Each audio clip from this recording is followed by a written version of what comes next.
আচ্ছা, আজকে আমি থার্ড লেকচার শুরু করছি। This is my third lecture on tennis Williams play A Streetcar Named Desire.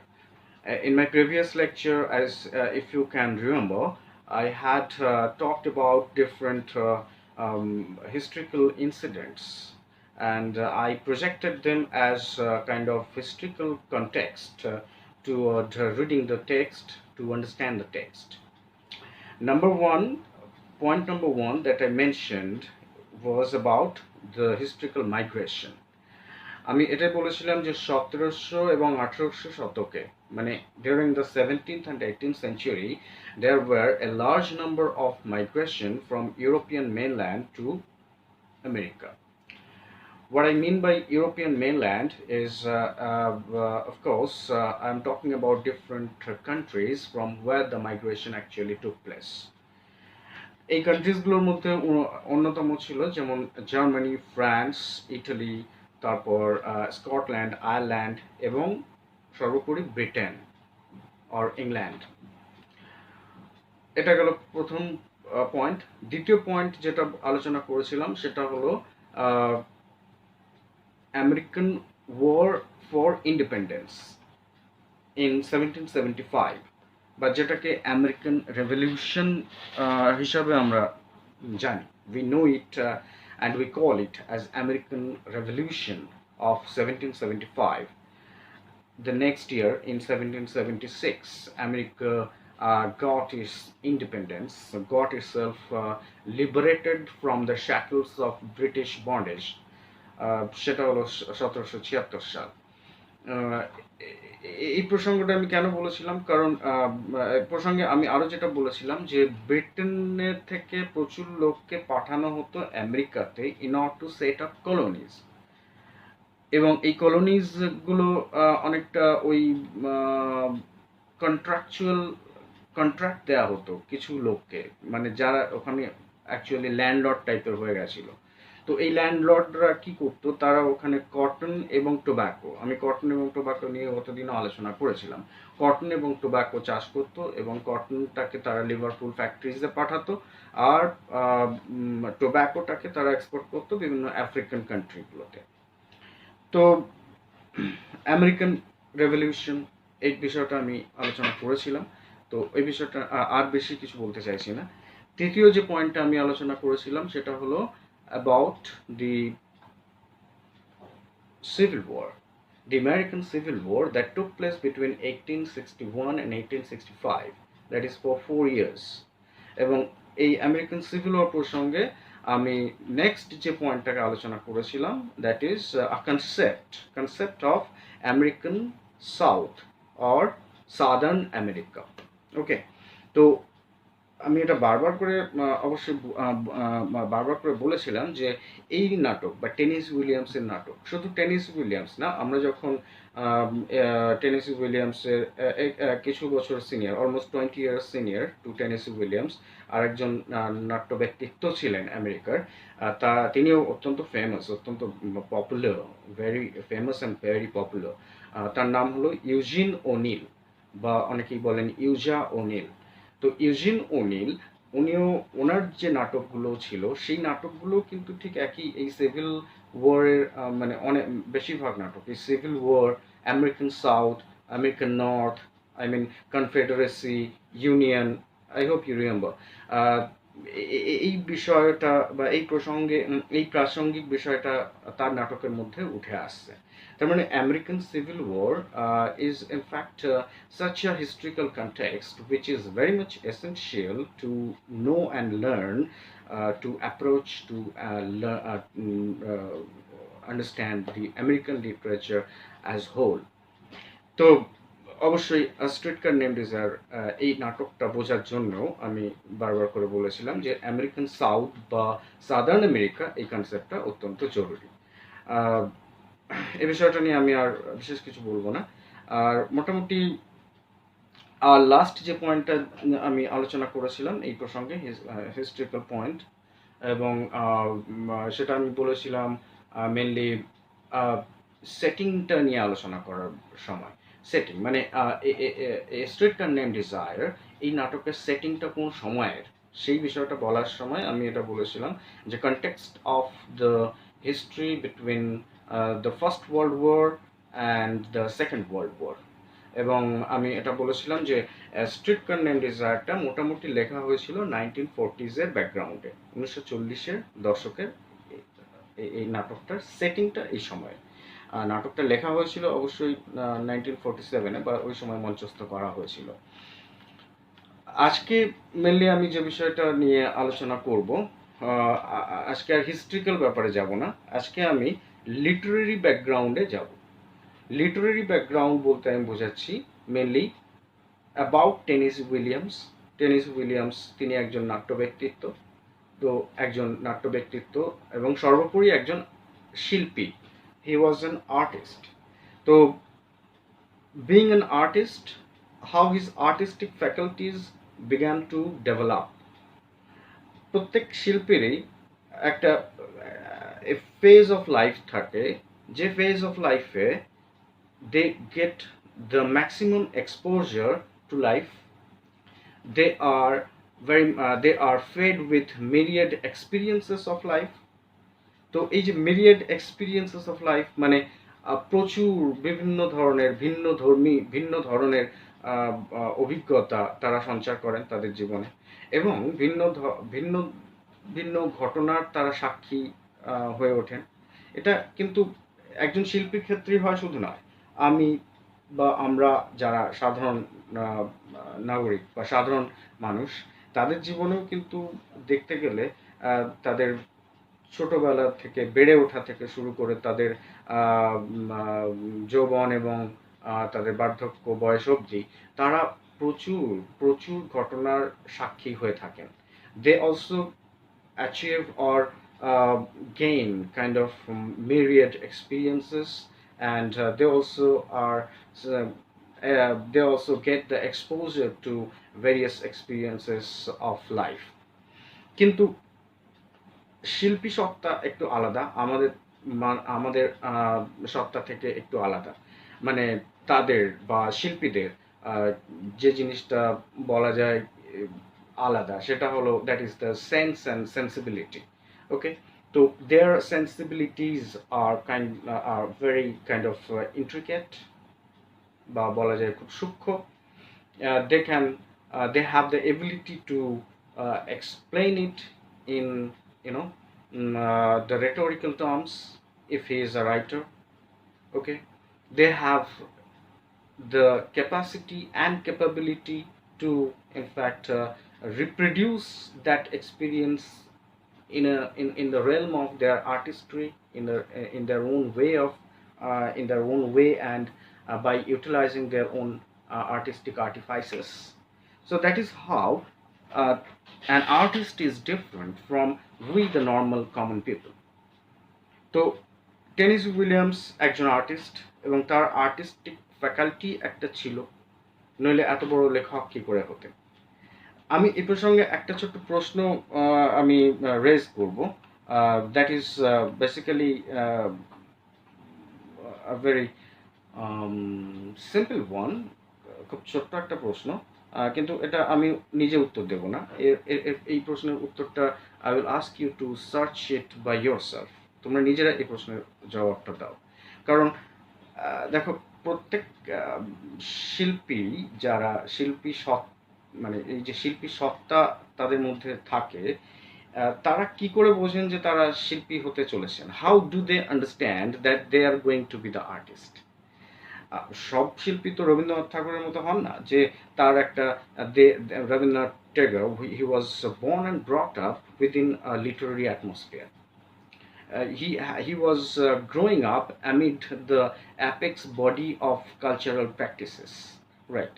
তো এই সৌভাগ্য কিন্তু সকলের হয় না। টেনিস উইলিয়ামসের তো মোটেই নয়। ম্যাক্সিমাম ক্ষেত্রে দেখা যায় শিল্পীরা they had no previous background of a background or from the family side, that neither of their parents or grandparents were writers or were artists. তা সত্ত্বেও একজন মানুষ হঠাৎ করে কিন্তু শিল্পী সত্তা নিয়ে বেড়ে ওঠেন বা শিল্পী সত্তা নিয়ে জাগ্রত হয়ে যান। তো তিনি, how does an artist understand that he is going to be an artist? In a more particular way, if you ask the question, how does a writer understands that he is a writer? When does he start writing? What is the inspiration that motivates one to write and finally to understand that he is a writer, so he needs to continue with writing with his own art and artistry? So that is in fact a very valid question. You should try to answer to this question in your own way. এখন আমি যে যে বিষয়টাতে চলে যাব সেটা হলো যে about Tennessee Williams. Okay, Tennessee Williams Literary ব্যাকগ্রাউন্ডে প্রথম যে কথাটা বলা উচিত, বলা দরকার, তা হলো যে Tennessee Williams, he was famous mostly as a playwright, but apart from being a playwright, he was a poet, he was a novelist, he was a short story writer, he was also a very popular screenplay writer. The last point first, screenplays are basically written for সিনেমাটাইজেশন, মানে cinema করার জন্য সিনেমাতে যে ডায়লগগুলো দেওয়া হয় বা হয়, dialogue হোক মনোলগ হোক, সিনেমাতে যে কথাগুলো হয় সেইগুলো তো আগে থেকে লেখা হয়। তো সেই লেখাটা মানে ওটাও একটা ড্রামা ফরম্যাটেই লিখতে হয়, সেই জিনিসটা হলো স্ক্রিন প্লে। তো Tennessee Williams was a very famous screen play writer. He not only wrote the screenplays for his own plays, own dramas, but also for other dramas. Screenplay মধ্যে অনেকগুলো ফেমাস তার স্ক্রিনপ্লেস আছে, দু একটা নাম আমি বলতে পারি, যেমন স্ট্রিট কার নেম ডিজায়ার, এটাই একটা স্ক্রিনপ্লে তিনি লিখেছিলেন। বুম বলে একটা নাটক ছিল, যার সিনেমা ছিল, যার স্ক্রিনপ্লে লিখেছিলেন। এছাড়া Cat on a Hot Tin Roof, এটার একটা স্ক্রিনপ্লে তিনি লিখেছিলেন। দ্য ফিজিটিভ কাইন্ড, এটার একটা স্ক্রিনপ্লে লিখেছিলেন। ওকে, তো এছাড়া আর কি কি বললাম, he was a short story writer. In fact he was during his own childhood, or when he started his when he thought that he will turn himself into a writer. Okay, so in his early writing career he used to write short stories. So that was in fact the very basic, the ABC of his learning to write. Okay, and that he did through writing short stories. Basically Tennessee উইলিয়ামসের financial background যদি আমরা দেখি, family financial background, তো it was not very strong. এবং Tennessee Williams এই short স্টোরিজগুলো লিখতেন mainly পেরিওডিক্যাল journals বা পত্রিকা যেগুলো হয় সেইগুলোর জন্য। এবং সেই পত্রিকাতে তিনি প্রায় almost every week he use to contribute in order to earn some extra money. Okay, কারণ তিনি খুব ছোট বয়স থেকেই তিনি বা ফ্যামিলি ছেড়ে বেরিয়ে এসেছিলেন ঘটনাচক্রে। তিনি নিজে থেকে বেরোতে চেয়েছিলেন তা নয়, ঘটনাচক্রে তিনি তার ফ্যামিলির সঙ্গে বেশি দিন আর কি সহাবস্থান হয়নি, তিনি ফ্যামিলি ছেড়ে বেরিয়ে এসেছিলেন এবং he needed to earn his own bread. So he in fact did a lot of odd jobs, মানে বিভিন্ন ধরনের কাজের সঙ্গে তিনি নিজেকে যুক্ত করেছিলেন। তার মধ্যে একটা হলো যেমন তার বাবার পরিচিত একজন পরিচিত একটি জুতো কোম্পানিতে তিনি ওই মানে বিভিন্ন শুজের এন্ট্রি করতেন। ওকে, মানে জুতো কত নম্বর জুতো, কত লটের জুতো এলো, কতগুলো জুতো এলো, এই সমস্ত কিছু এন্ট্রি করার কাজ করতেন। এরপরে তিনি বেশ কিছু আরও এই ধরনের অ্যাপোথেকারি কাইন্ড অফ অ্যাক্টিভিটিস উনি করতেন, just for earning some extra money. Okay, so that was of course the kind of hardship he needed to go through during in his youth. Okay, and this is also a fact that these experiences of his life তিনি কিন্তু সেগুলোকে তার বিভিন্ন নাটকের মধ্যে দিয়ে এগুলোকে দেখিয়েছেন। এবং আমি প্রথম লেকচারে যে কথাগুলো বলেছিলাম না, যে তিনি সাকসেস থেকে এবার বেরিয়ে আসতে চাইছেন। তো সাকসেস থেকে বেরিয়ে আসার কারণ কারণটাই এটা ছিল যে তার কাছে ওই সাকসেসটা খুবই অনভিপ্রেত ছিল, এবং তিনি ওই সাকসেসের যে রেঞ্জ সেটাকে নিতে পারছিলেন না। কারণটা তিনি তার এই রুডিমেন্টারি ব্যাকগ্রাউন্ডের জন্য, যে ধরনের ব্যাকগ্রাউন্ড তার ছিল, সেই ব্যাকগ্রাউন্ড থেকে হঠাৎ করে অ্যাপেক্সের একটা হাইটে উঠে যাওয়া, এই যে ডিফারেন্সটা তৈরি হয়ে গেছিল, তখন তার মনে হচ্ছিল he was suffering from the lack of inspiration for writing, because it had distanced him from the level where he actually belongs to. So when he is separated, ousted, okay, kind of uprooted from his own root, from his own level of existence, he felt really demoralized and disenchanted with this life of luxurious exuberance. তো সেজন্যই আর কি তিনি এই যে জায়গাটা সাকসেসের জায়গা থেকে তখন বেরিয়ে আসতে চেয়েছিলেন। ওকে, যাই হোক, মেইন বিষয়ে চলে আসি। সেটা হলো যে দ্য লিটারি ব্যাকগ্রাউন্ড, এবং এখানে টেনেসি উইলিয়ামসের ছোটবেলা সম্পর্কে আমি দু একটা কথা বলবো, which are of course relevant to the reading of the text. আর সবার আগে আরেকটা জিনিস বলবো যে you should start reading the text immediately, and you should know it that there is no alternative to reading a text to understand the text.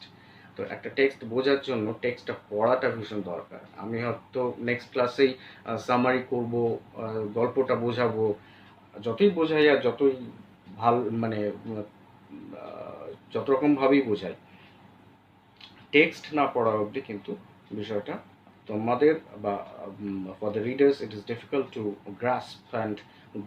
grasp the meaning and go deeper into the heart of the meaning. Okay, I want you to strike at the heart of the meaning so that you can understand. আমি এই যে lecture 1, lecture 2, lecture 3 সমস্ত কিছু পড়ে যাচ্ছি, you see that I'm telling you all the background, the historical background, literary background, etc., etc. Why? So that you understand the text itself, and understanding the text is of course the most essential factor, most essential in fact thing to do. সেটার জন্য text পড়াটা ভীষণভাবে দরকার। যাই হোক, আমি তার ছোটবেলা সম্পর্কে দু একটা কথা বলবো। ছোটবেলা বলতে বোঝাচ্ছি যে তিনি যেখানে বড় হয়েছিলেন সেখানে mainly it was a kind of peculiar ambience. peculiar বলছি কেন, কারণ তার বাবা ছিলেন একজন alcoholic person, that means he was a drunkard, প্রচণ্ড ড্রিঙ্ক করতেন, and naturally he was an abusive fellow, প্রচণ্ড গালাগাল করতেন বা ঝগড়াঝাটি করা, বাড়িতে এসে তার নিজের ওয়াইফ বা টেনেসি মাদার তার সঙ্গে দুর্ব্যবহার করা, এই যে মানে ছোটবেলার এই যে তার অভিজ্ঞতাটা হয়েছিল about his father and about his mother, তো এই জিনিসটা মানে it left a very deliberate and ineffaceable, মানে যে জিনিসটাকে মোছা যায় না, ineffaceable kind of mark in his own life. এই জিনিসটা তিনি কখনো ভোলেননি, and for this reason he never actually forgave his father. তিনি তার বাবাকেও কোনোদিনও ক্ষমা করতে পারেননি এই জিনিসটার জন্য। এবং এই ঘটনাটা প্রায় almost up to his 12th year of age এই জিনিসটা কিন্তু র্যান্ডাম চলছিল, বাড়িতে এটা হতোই, that his father came home after drinking and abused his mother, abused Tennessee also and his other siblings, etc., etc. তো এই যে জিনিসটা, এটাও আমরা দেখব যে স্ট্রিট কার নেম ডিজায়ারের মধ্যে আছে। বেসিক্যালি যে ক্যারেক্টারটা আছে, স্ট্যানলি বলে যে ক্যারেক্টার আছে স্ট্রিট কার নেম ডিজায়ার, স্ট্যানলির ক্যারেক্টারটা অনেকটা তার বাবার চরিত্রের উপরে টেনেসি উইলিয়ামস লিখেছিলেন। ওকে, এছাড়া তার একটি ভাই ছিল, ছোট ভাই ছিল, কিন্তু ভাইয়ের থেকে বেশি সম্পর্ক ভালো, মানে it was a kind of affectionate relation between Tennessee and his sister, elder sister. তার দিদি বা তার দিদির সঙ্গে তার একটা খুব অ্যাফেকশনেট বন্ড ছিল। তার দিদিকে সে প্রচণ্ড ভালোবাসতো, কিন্তু আহ, আহ, খুব ছোট বয়সী দিদি, that means she was around 10 or 12, 10 or hardly 11 years old. She got affected by a disease called schizophrenia. Schizophrenia, এটা একটা অ্যাকচুয়ালি নার্ভাস বা নার্ভ ডিজিজ, ওকে। এবং তার দিদিকে she had to undergo an operation which is called lobotomy বলে একটা operation হয়, যেটা ব্রেনের ফ্রন্টাল পোর্শনে এই অপারেশনটা হয়। It's a kind of the brain operation. তো তার দিদির ব্রেন অপারেশনের পরে সে actually never recovered or came back to her normal life anymore. R Tennessee তার দিদির সঙ্গে তার মানে তার দিদি যখন এই ধরনের একটা ফিজিক্যাল উইকনেসের মধ্যে চলে গেল, তখন টেনেসি তার দিদির প্রতি তার ভালোবাসা বা অ্যাফেকশনটা আরও বেড়ে যায়, এবং সেটা লাইফ লং চলে till the death of his sister. Okay, rose was the name of his sister.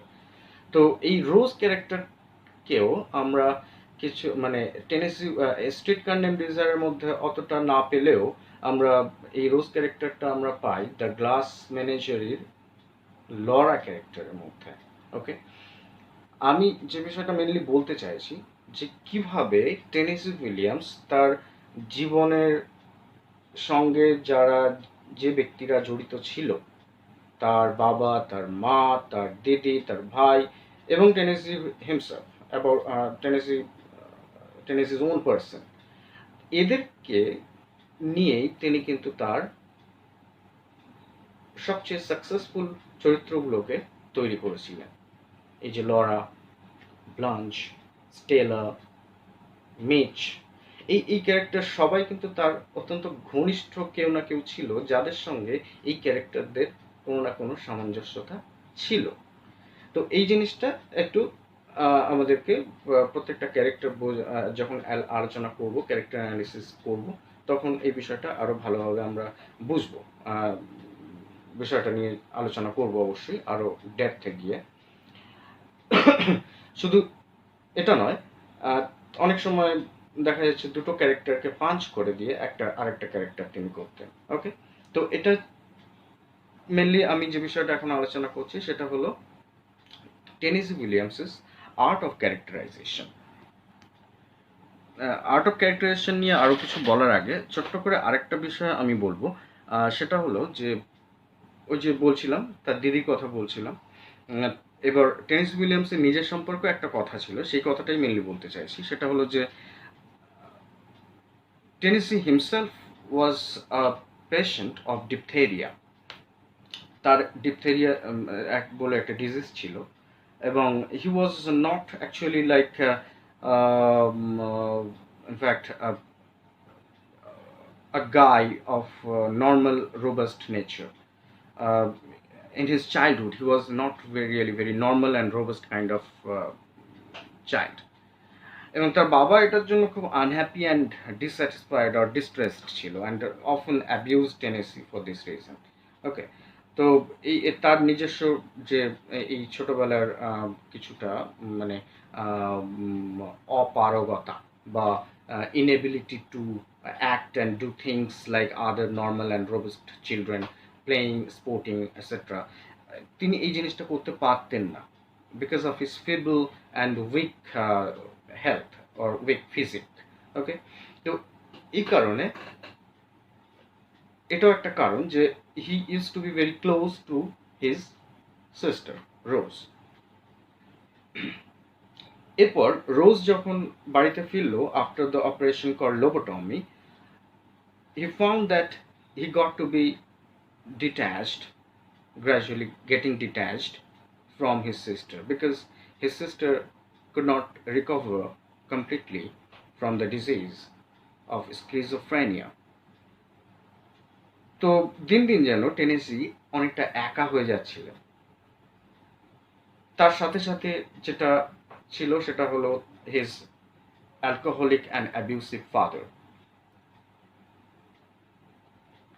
তিনি খুব একাকিত্বে ভুগতেন।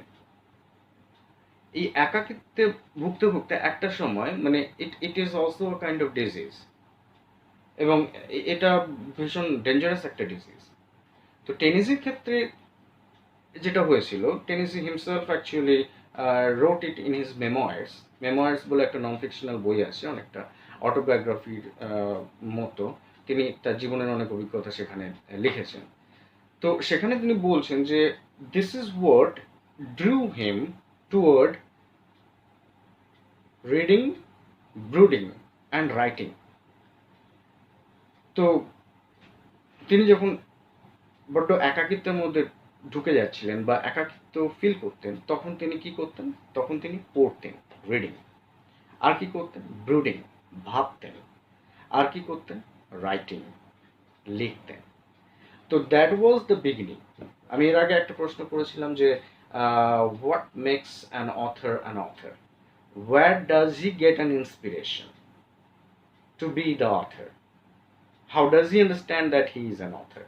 ওকে, তো এখানে টেনিসের ক্ষেত্রে আমরা যেটা দেখছি, this is how he is actually polishing his own faculty of writing. Okay, যে তিনি যখন একাকিত্বের মধ্যে পড়ে যাচ্ছেন, তিনি পড়ছেন এবং লিখছেন এবং সঙ্গে ভাবছেন। তো that was the beginning of his writing career.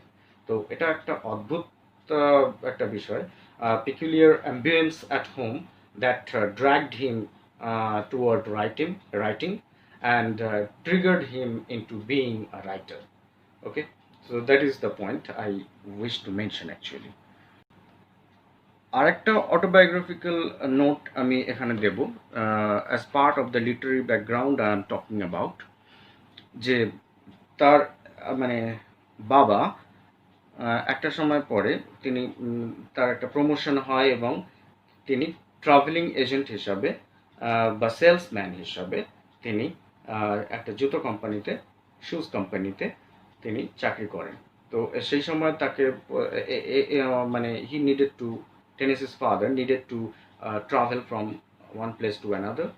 তো তখন টেনেসি, তার মা, তার ভাই এবং তার দিদি, এরা সবাই চলে গেছিলেন at the place, at their grand parents place. Okay, সেটা ছিল মিসিসিপিতে।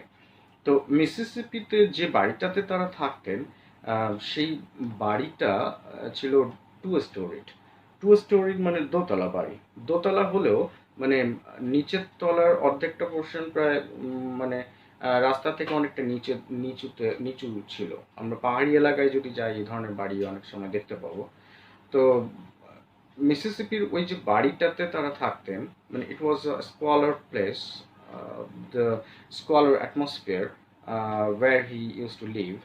এই জিনিসটা আমরা ঠিক টেনিস উইলিয়ামসের এই যে নাটক স্ট্রিট কন্ডেমড ডিজায়ার, এই নাটকের সেটিংয়ের মধ্যে সবার আগে পাই।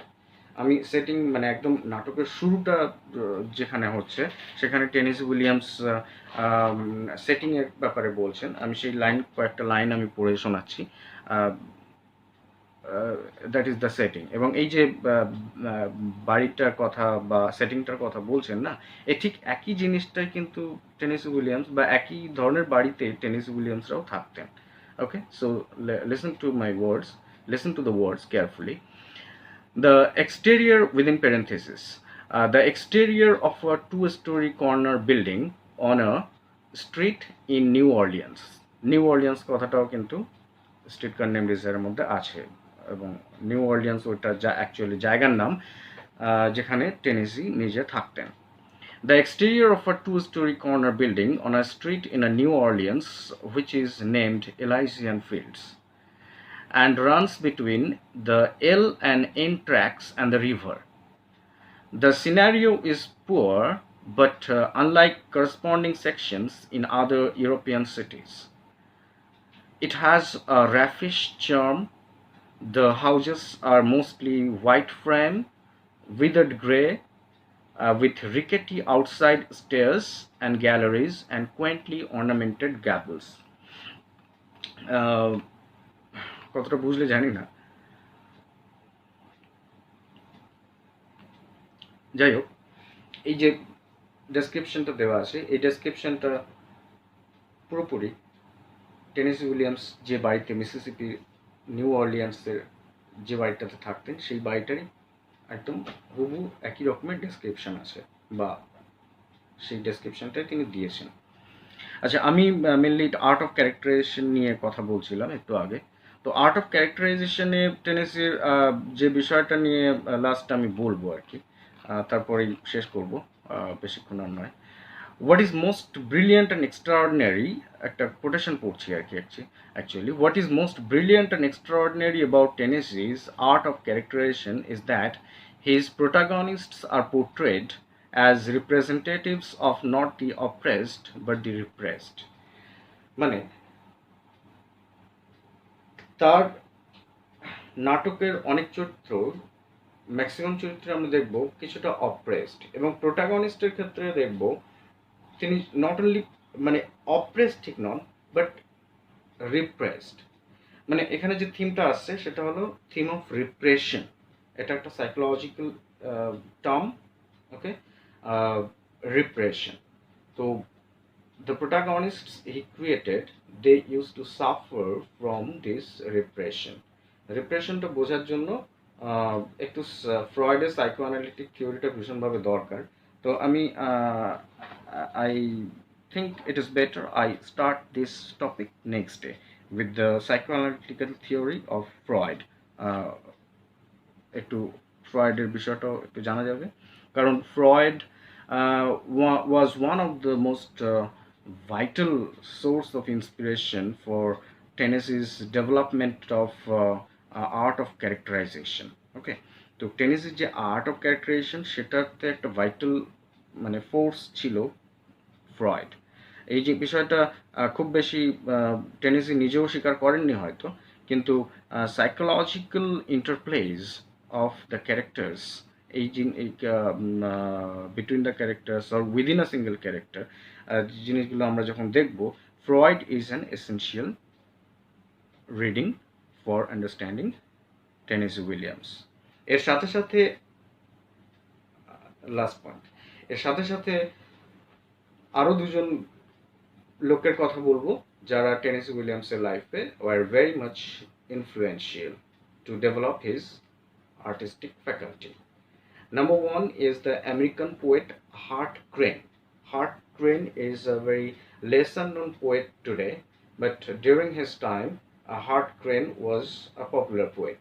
তো হার্ট ক্রেনের যে কবিতা ছিল সেই কবিতা পড়ে তিনি ভীষণভাবে ইন্সপায়ার্ড হয়েছিলেন। আমি নিজে পড়িনি, কিন্তু হার্ট ক্রেনের কবিতা were written on the themes of psychological strengths as I read it elsewhere. আর সেকেন্ড যে আরেকজন ইনফ্লুয়েন্সিয়াল ফিগার ছিলেন in the life of Tennessee Williams the artist was the British novelist D.H. Lawrence. তো D.H. লরেন্সের কথা যখনই চলে আসে, মানে D.H. লরেন্স যার ক্ষেত্রে একজন ইনফ্লুয়েন্সিয়াল ফোর্স, অবশ্যই তার নাটকে বা তার লেখার মধ্যে সাইকোলজিক্যাল ইন্টারপ্লেস বা সাইকোলজিক্যাল থিম থাকবে, এটা ভীষণভাবে স্বাভাবিক একটা ব্যাপার। তো আগামী দিন আমি টেনেসি উইলিয়ামসের স্ট্রিট কার নেম ডিজায়ার এই গল্পটাও বলবো এবং ফ্রয়েডের বিষয়টা নিয়েও আলোচনা করবো। So that's the end of this lecture. Thank you.